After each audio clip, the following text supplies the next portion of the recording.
Hej og velkommen til vores præsentation af vores e-avis. Vi har fået til opgave at lave en e-avis for de traditionelle og de moderne segmenter. Og det er så, hvad vi vil fortælle om nu. Vi kan starte med målgrupperne for de moderne. De moderne er typisk unge mennesker, som er i gang med at tage en uddannelse eller opbygge en karriere. De har det nyeste inden for teknologi.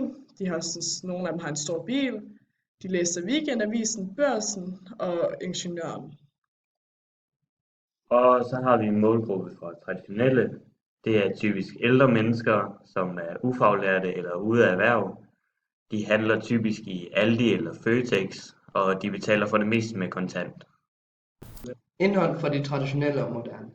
De moderne de vil gerne have noget med erhvervsliv, teknologi, global og politik, mens de traditionelle de gerne vil have politik, velfærdssamfund, lokale nyheder, noget om Danmark og så sporten. Så har vi kigget lidt på, hvad for nogle designs vi vil lave for de forskellige grupper. For de moderne, der har vi valgt et logo. Det skal være sådan lidt minimalistisk, men fedt design. Nogle mørke farver, det skal være enkelt, men stadig sådan sejt.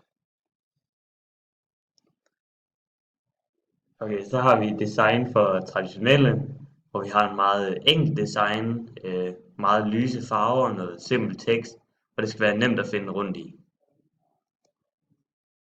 Så har vi tænkt på nogle navne til avisen, og til den traditionelle, der har vi valgt at kalde den en nem, fordi sådan for at udstråle, at det skal være nemt og hurtige nyheder på nettet.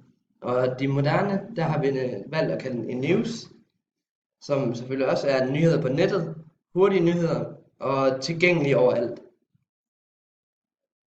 Så har vi lavet nogle skitser bag designet for vores hjemmesider. Det var bare et lille udkast af, hvad vi sådan havde tænkt os at lave, hvad vores tanker var bag det og sådan noget. Og det har vi så lavet til vores endelige produkt, som Mads vil fortælle lidt om. Yes, vi starter ud med den E-Nem, som vi har kaldt den, som er den traditionelle avis. Som I kan se, så har vi et meget lyst design. Der står ikke så meget tekst, fordi det skal være nemt at finde rundt i. Vi har fire felter oppe i toppen og et enkelt søgefelt.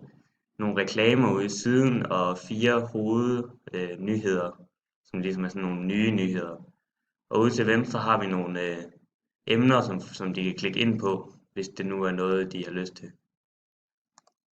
Og så har vi den nye, den moderne e-news, hvor vi har den lidt mørkere farve, og det er stadig nemt at finde rundt i. Vi har 3 felter oppe i toppen, man kan klikke ind på, og et enkelt søgefelt. Ude til højre har vi en reklame igen for noget mobile pay, sådan noget lidt nyere noget. Så har vi nogle lidt mere globale nyheder ude på forsiden.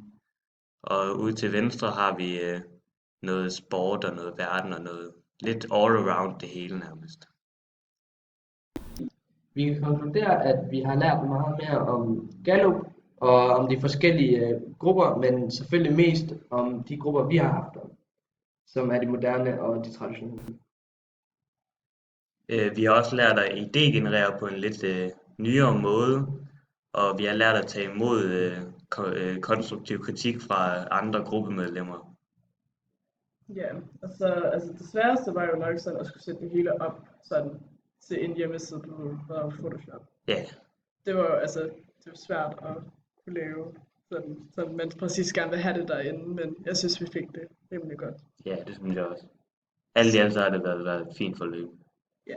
Så tak fordi I så med.